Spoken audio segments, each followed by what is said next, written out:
போனுங்க. எப்பொழுதும் நீங்க தினந்தோறும் ஜெபம் பண்றீங்களா? அந்தி சந்தி மதியம் ஜெபம் பண்றீங்களா? அல்லேலூயா.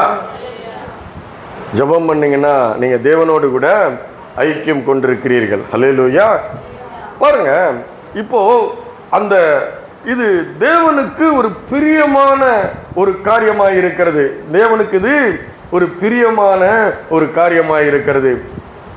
1 தீமோத்தேயு 4:8. 1 தீமோத்தேயு 4:8 இந்த தேவ பக்தியை பற்றி சொல்றாரு பாருங்க. என்ன படுத்தோம்? அவன் தேவ பக்தி உள்ளவனும் தன் வீட்டார் அனைவரோடும் தேவனுக்கு பயந்தவனுமாயிருந்து எப்பொழுதும் தேவனை நோக்கி ஜெபம் பண்ணி கொண்டிருந்தான். இப்ப பாருங்க, சரீர முயற்சி அற்ப பிரயோஜனம் உள்ளது. தேவ பக்தியானது இந்த ஜீவனுக்கும் இதற்கு பின்வரும் ஜீவனுக்கும் வாக்குத்தத்தம் உள்ளதாகையால் எல்லாவற்றிலும் பிரயோஜனம் உள்ளது. அவர் சொல்றார் பாருங்க, சரீர முயற்சி அற்ப பிரயோஜனம் உள்ளது. பாருங்க, ஓடி ஆடி அந்த வேலை செஞ்சேன், ஆண்டவருக்கு இந்த வேலை செஞ்சேன், அந்த வேலை செஞ்சேன்னு சரீரத்தை கொண்டு செய்கிற வேலையை விட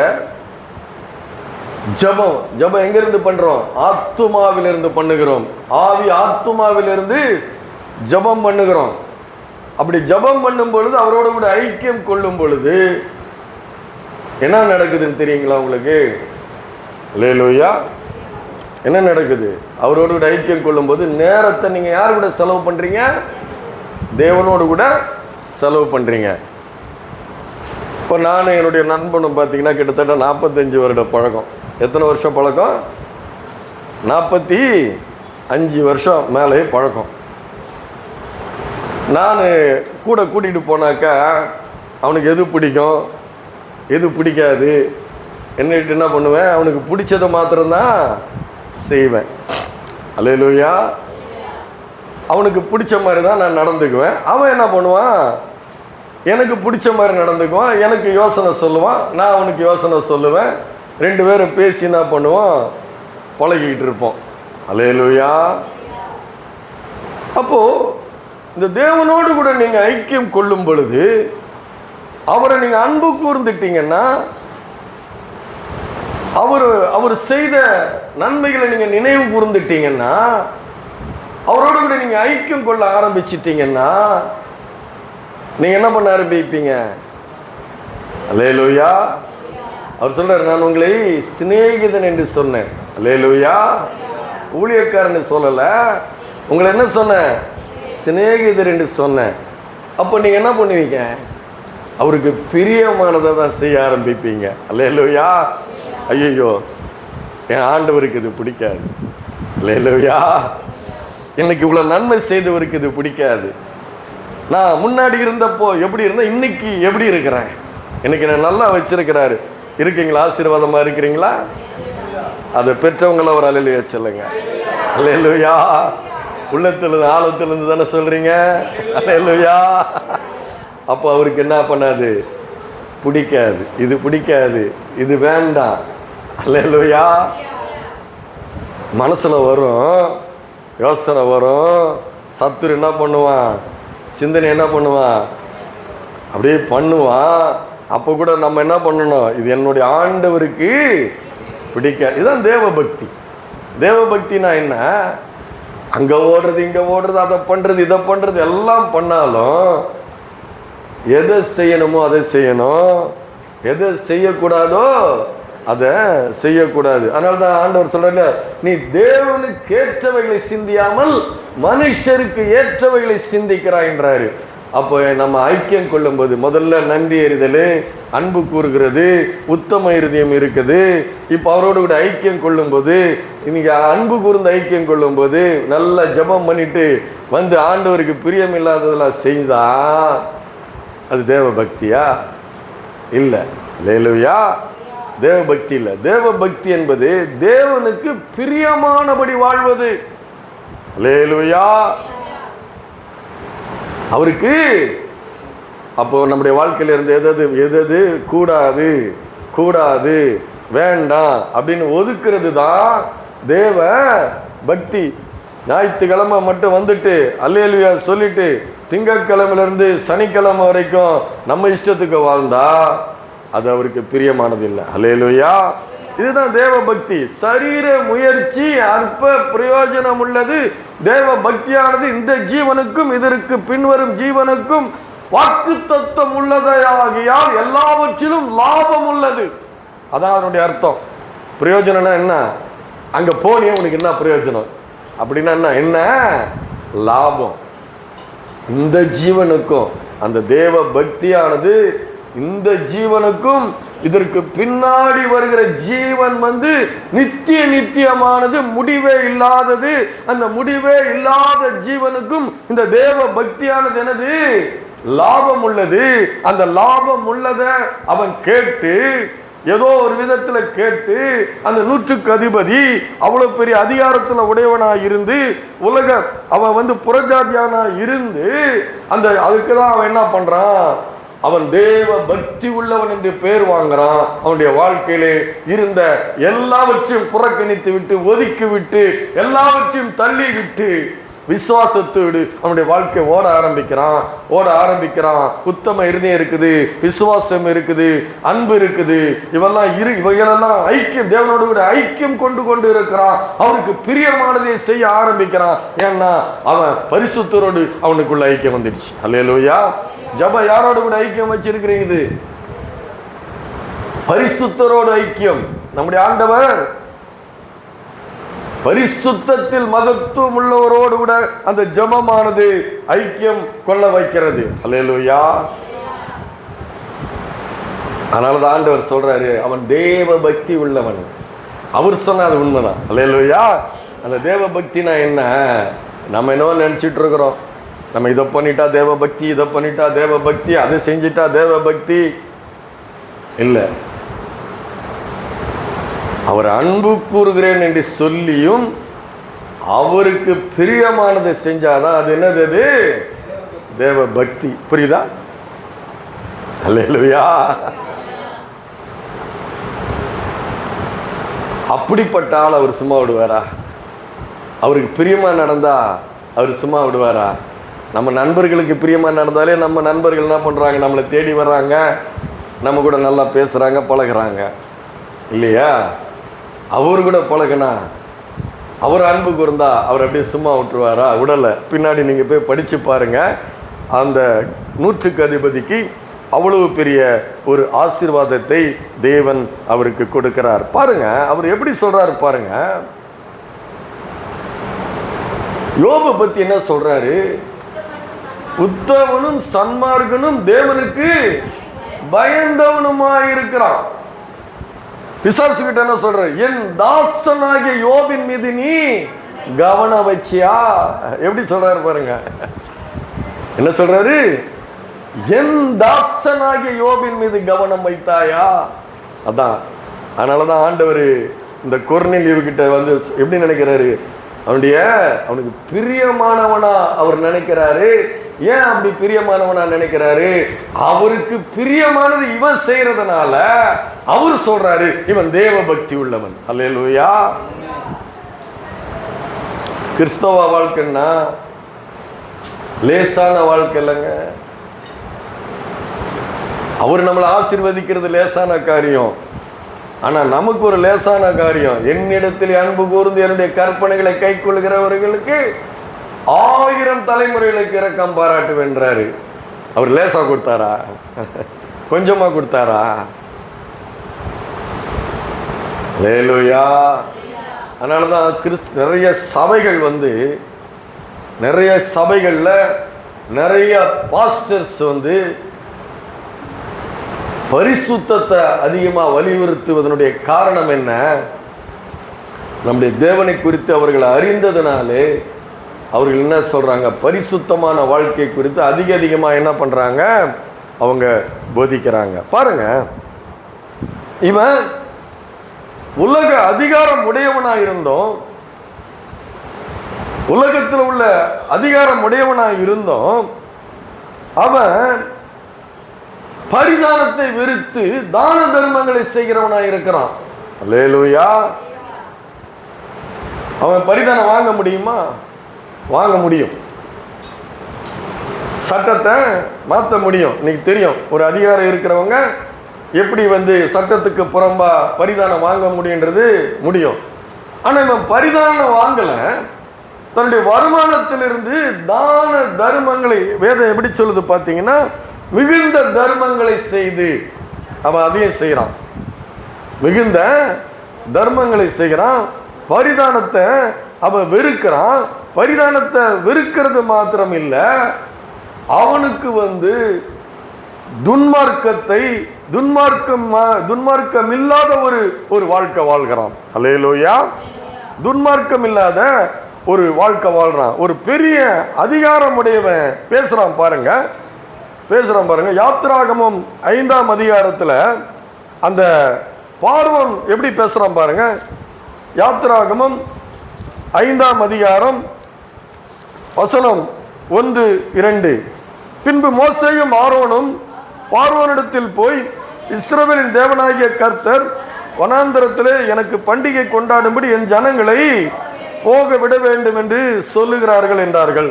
அதற்கு பார்வோன், நான் இஸ்ரவேலை போக விட கர்த்தருடைய வார்த்தையை கேட்கிறதற்கு அவர் யார்? எப்படி இருக்கு பாருங்க. அல்லேலூயா. நான் கர்த்தரை அறியேன், இஸ்ரவேலை போக விடுவதில்லை. என்ன சொல்றான் அவன்? பேசுறான் பாருங்க, எவ்வளவு கொழுப்பான ஒரு வார்த்தை. என்ன பேசுறான் பாருங்க. கர்த்தரின் வார்த்தையை கேட்கிறதற்கு அவர் யார்? அவர் யாருப்பா? அவரு எனக்கு தெரியாது.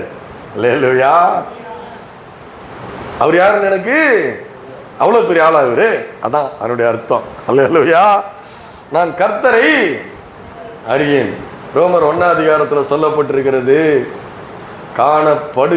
காணப்படுகிறவைகள் பாருங்க என்ன சொல்ற. ரோமர் 1ஆம் அதிகாரத்தில் அவர் சொல்றாரு, தேவனுடைய காணப்படாத நித்திய வல்லமை தேவத்துவம் என்பவைகள் உலக தோற்றம் முதல் தெளிவாய் காணப்படும், அவர்கள் போக்கு சொல்ல இடம் இல்லையா. அல்லேலூயா. தேவனை குறித்து அறியப்படுவது அவர்களுக்குள்ளே வெளிப்படுத்தப்பட்டிருக்கிறது. ரோமர் 1ஆம் அதிகாரம் எடுங்க. ரோமர் 1 21வது வசனம் பாருங்க. என்ன சொல்றது? அவர்கள் தேவனை அறிந்தும் அவரை தேவன் என்று மகிமைப்படுத்தாமல் ஸ்தோத்திரியாமலும் இருந்து தங்கள் சிந்தனைகளிலே வீணரானார்கள். அதற்கு முன்னாடி போட்டிருப்பாருங்க, எப்படி என்றால், காணப்படாதவைகளாகி அவருடைய நித்திய வல்லமை தேவத்துவம் என்பவைகள் உண்டாக்கப்பட்டிருக்கிறவனாலே உலகம் உண்டானது முதற்கொண்டு தெளிவாய் காணப்படும், ஆதலால் அவர்கள் போக்கு சொல்ல இடமில்லை. அதுக்கு முன்னாடி வசனம் சொல்லப்பட்டிருக்கு, தேவனை குறித்து அறியப்படுவது அவர்களுக்குள்ளே வெளிப்படுத்தப்பட்டிருக்கிறது. அதை அவர்கள் தேவனே அதை அவர்களுக்கு வெளிப்படுத்தியிருக்கிறாரா? எப்படி வெளிப்படுத்தியிருக்கிறாரா? இந்த காணப்படுகிற உலகத்தை பார்க்கும்போது காணப்படாத தேவனுடைய நித்திய வல்லமை தேவத்துவம் என்பவைகள் உலக தோற்றம் முதல் தெளிவாய் காணப்படும், ஆகவே அவர்கள் போக்கு சொல்ல இடமில்லை. யாரும் சொல்ல முடியாது. யாராவது அதனாலதான் அவங்களுக்கே தெரியும், சில புறஜாதி மக்களுக்கு தான் கும்பிடுறது கடவுள் இல்லைன்னு அவங்களுக்கு தெரியும். தெரியுமா உங்களுக்கு? தெரியும். தெரிஞ்சும் ஏன் அவங்க இந்த பரிசுத்தர்கிட்ட வரலன்னா, இவர் சொன்னா அதெல்லாம் கேட்கணும். அவர் சொல்றாரு, பரிசுத்தமாயிரு, தீட்டானதை தொடாத. அல்லேலூயா. அவர் சொல்லுவார், நிறைய கட்டளைகள் சொல்லுவார். இதெல்லாம் அவங்களுக்கு பிடிக்காது, செய்ய மாட்டாங்க. அதனால என்ன பண்ணுறாங்க, வேணான்னு சொல்லி தங்களுக்கு தெய்வங்களை அவர்கள் என்ன பண்ணிட்டாங்களாம், அவர்கள் உண்டு பண்ணிட்டு இருக்கிறாங்களாம். பாருங்க அந்த இவன் என்ன சொன்னான், அந்த தேவன் அவர் யாரு நான் அறியேன் என்று சொல்லுகிறான். யாத்திராகமம் 9ஆம் அதிகாரத்தில் ஆண்டவர் சொல்றாரு பாருங்க, என்ன சொல்றாரு, 9:16 என்னுடைய வல்லமையை உன்னிடத்தில் காண்பிக்கும்படியாகவும் என் நாமம் பூமியிலெங்கும் பிரஸ்தாபம் படியாகவும் உன்னை நிலை நிறுத்தினேன். நீ என் ஜனங்களை போக விடாமல் இன்னும் அவர்களுக்கு விரோதமாய் உன்னை உயர்த்துகிறாயா? ஆண்டவருக்கு யார் நிலை நிறுத்திருக்கிறது? யார் நிலை நிறுத்திருக்கிறது? இன்னைக்கு டொனால்டு ட்ரம்ப் எப்படியோ அப்படி அன்னைக்கு பார்வோன் இருந்தான். அல்லேலூயா. அவ்வளோ அதிகாரத்தை யார் கொடுத்தது? தேவன் பார்வோனுக்கு கொடுத்தார். அவர் தான் சொல்றாரு இல்லையா, என்ன சொல்றார், என்னுடைய வல்லமையை உன்னிடத்தில் காண்பிக்கும்படியாகவும். ஒரு இடத்துல சொல்றான் இல்லையா சங்கீதக்காரன், என்னை உயரை தூக்கி என்னை தாழே தள்ளி நீர்ன்றான். என்னை உயர தூக்கி என்னை தாழ தள்ளி நீர்னா, நான் உன்னை அப்படி தூக்கி வச்சிருக்கிறேன், உன்னை என்னைக்கு தள்ளுறேன் பாருன்னு அந்த செங்கடலை ஈய குண்டுகளை போல காலி பண்ணார் ஆண்டவர். அல்லேலூயா. அதான் நம்முடைய ஆண்டவர். அப்போ அவ்வளோ பேச்சு துன்மார்க்கமா பேச முடியுமா? மனுஷனுடைய அதிகாரத்தை வச்சு துன்மார்க்கமா பேச முடியுமா? அல்லேலூயா. பேச முடியுமா? அதிகாரத்தை வச்சு பேச முடியுமா? பேச முடியும். அல்லேலூயா. ஆனால் பேச கூடாது. பாருங்க, இன்னொன்று படித்து பார்த்தீங்கன்னா, இன்னொன்று உங்களுக்கு காட்டுறேன்.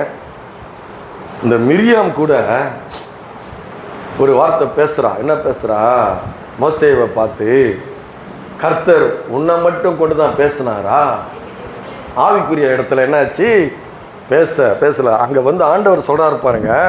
அங்கே என்ன சொல்கிறாரு? என்னாகமம் 12ஆம் அதிகாரத்தில் இந்த கதை நடக்குது, இந்த சம்பவம் நடக்குது. எப்படி பேசுகிறா பாருங்க. ஆண்டவர் உன்னை கொண்டு மட்டும்தான் பேசினாரா? அதுக்கு ஆண்டவர் சொல்கிறாரு பாருங்க. 12ஆவது அதிகாரத்தில் 7ஆம் வசனத்தில் சொல்கிறாரு பாருங்க. 6:7 சொல்கிறாரு பாருங்க. அப்பொழுது அவர், என் வார்த்தைகளை கேளுங்கள், உங்களுக்குள்ளே ஒருவன் தீர்க்கதரிசியா இருந்தால் கர்த்தராகிய நான் தரிசனத்தில் அவனுக்கு வெளிப்படுத்தி அவனோடு கூட பேசுவேன். அடுத்து சொல்றாரு பாருங்க, என் தாசனாகிய மோசேயோ அப்படிப்பட்டவன் அல்ல, என் வீட்டில் எங்கும் உண்மை உள்ளவன். அவர் சொல்றார். என்ன சொல்றார்? என் தாசன் என்று அங்கு சொல்லுகிறார். நான் அவனுடன் மறைபொருளாக அல்ல, முகமுகமாகவும் பிரத்யட்சமாகவும் பேசுகிறேன். அவன் கர்த்தரின் சாயலை காண்கிறான்.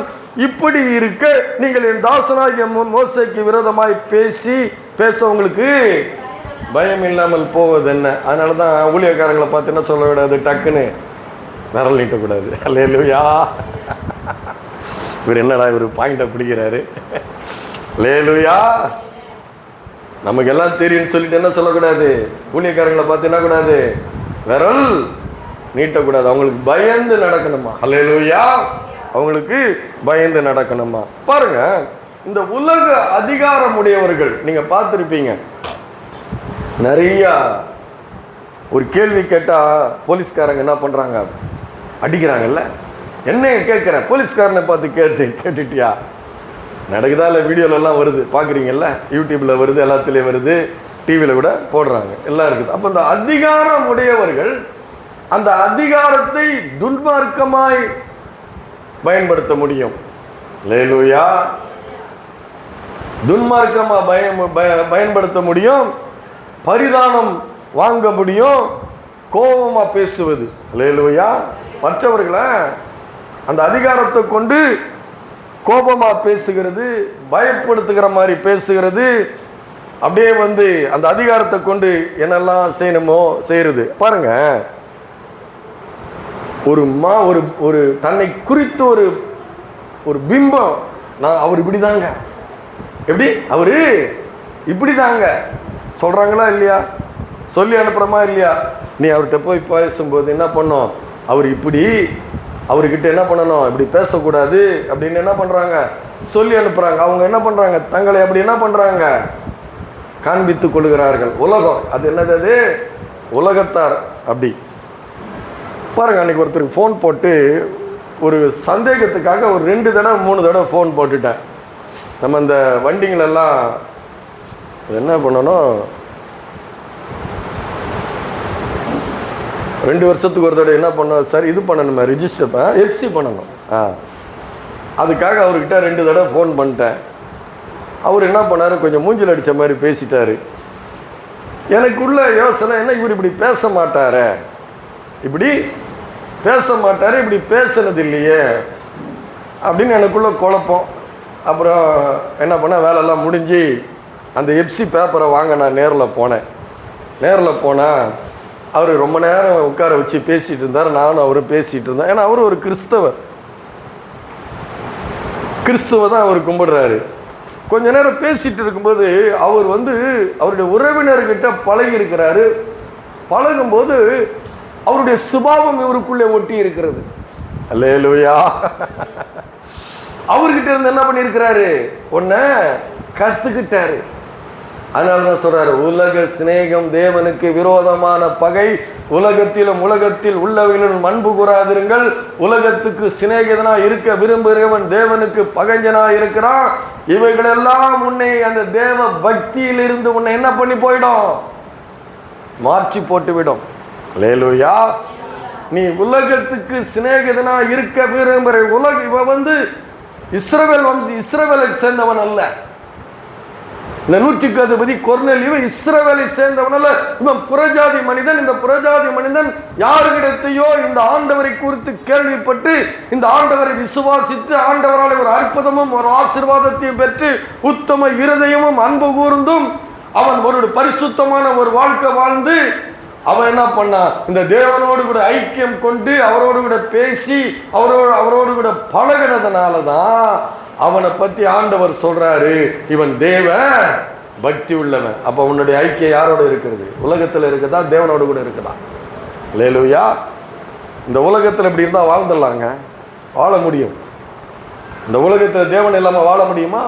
வாழ முடியும். நிறைய பேர் வாழ்ந்துட்டாங்க, வாழ்ந்துட்டு போயிட்டாங்க, மரிச்சிட்டாங்க. அந்த ஒரு இஸ்ரவேலனா இருந்தும் ஐஸ்வர்யவானா இருந்து ஆபிரகாமுடைய மடிக்கு போகல, நரகத்துக்குள்ள போய் வேதனைப்படுறான். அல்லேலூயா. இன்னொருத்த இந்த சட்ட திட்டங்கள் எல்லாம் பிரமாணங்கள் எல்லாம் கடைபிடிச்சு ஆண்டவர்கிட்ட வந்து அவன் என்ன சொல்றான்? இந்த ஆயக்காரனை போல இல்ல, விரல் நீட்டுறான். அல்லேலூயா. ஆயக்காரனை போல இல்ல, மற்றவர்களை போல இல்ல அப்படின்னு ஆண்டவர்கிட்ட வந்து தன்னை வெளிப்படுத்துகிறான், தன்னுடைய இருதயத்தை வெளிப்படுத்துகிறான். ஆண்டவருக்கு தெரியாதா? அவனும் ரட்சிக்கப்படலைன்னா நரகத்துக்கு தான் போகணும். அல்லேலூயா. ஆனா இந்த கொர்நேலியு தேவ பக்தி உள்ளவனா இருக்கிறான். இந்த தேவ பக்தியானது இந்த ஜீவனுக்கும் இதற்கு பின்வரும் ஜீவனுக்கும் வாக்குத்தத்தம் உள்ளதாகையால் எல்லாவற்றிலும் லாபம் உள்ளது. அதனால உலகத்தை பார்த்து நீங்க எதுவும் கத்துக்காதீங்க. உலகத்துல சிநேகிதனா இருக்க விரும்பாதீங்க. இந்த தேவனுக்கு நீங்க சிநேகிதனா இருக்க விரும்பினீங்கன்னா அவரோடு கூட நீங்க ஐக்கியம் கொண்டு எப்பொழுதும் தேவனை உங்களுக்கு முன்பாக நிறுத்தி நீங்கள் ஜெபம் பண்ணி கொண்டிருக்கும் போது அவரிடத்திலிருந்து நீங்க கற்றுக்கொள்ள முடியும். அல்லேலூயா. ஐயா கூட சொன்னார், என்ன சொன்னாரு பாருங்க, ஒரு ஃபோன் பண்ணல, இன்னைக்கு கல்யாணம் நடத்தி முடிக்கணும், ஒரு ஃபோன் கூட பண்ணல. நான் தான் சொன்னேன், ரட்சிக்கப்படல அவங்க. அல்லேலூயா. அவங்ககிட்ட நம்ம இதெல்லாம் எதிர்பார்க்க முடியாது. அவங்களுக்கு எதுவுமே தெரியாது, சிஸ்டம் தெரியாது, தேவன் எப்படியெல்லாம் கிரியை செய்கிறார் அவங்களுக்கு தெரியாது, நமக்கு தான் தெரியும்.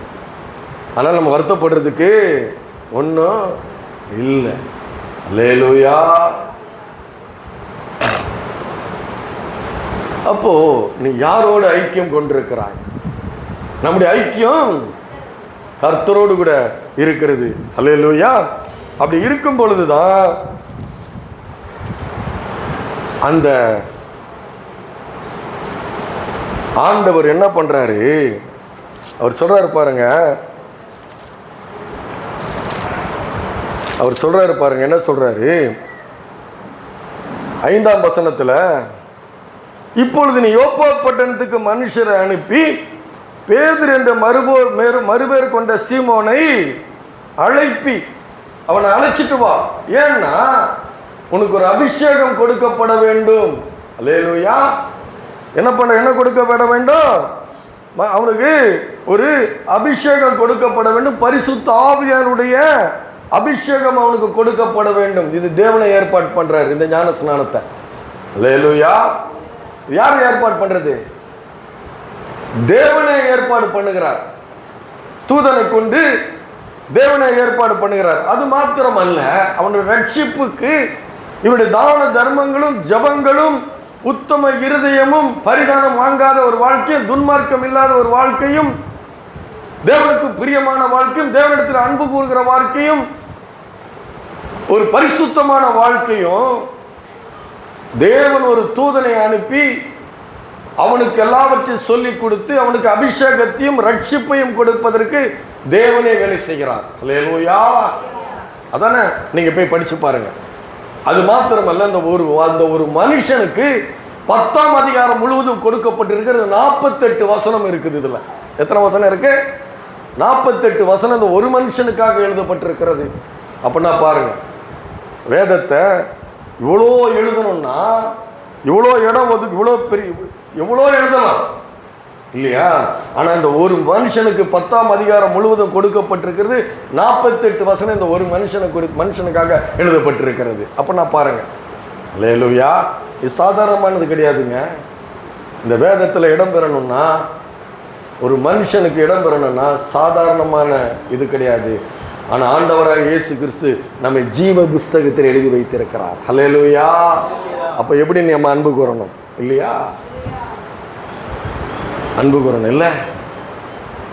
ஆண்டவர் நம்ம எங்க எழுதியிருக்கிறாரு? ஜீவ புஸ்தகத்திலே எழுதி கொடுத்திருக்கிறார். அல்லேலூயா. வேதம் சொல்லுகிறது, 1 கொரிந்தியர் 8:3 சொல்லப்படுகிறது, தேவனிடத்தில் அன்பு கூறுகிறவன் எவனோ அவன் தேவனால் அறியப்பட்டிருக்கிறான். யாரால் அறியப்பட்டிருக்கிறாங்களா? எடுத்து படிங்க. 1 கொரிந்தியர் 8:3.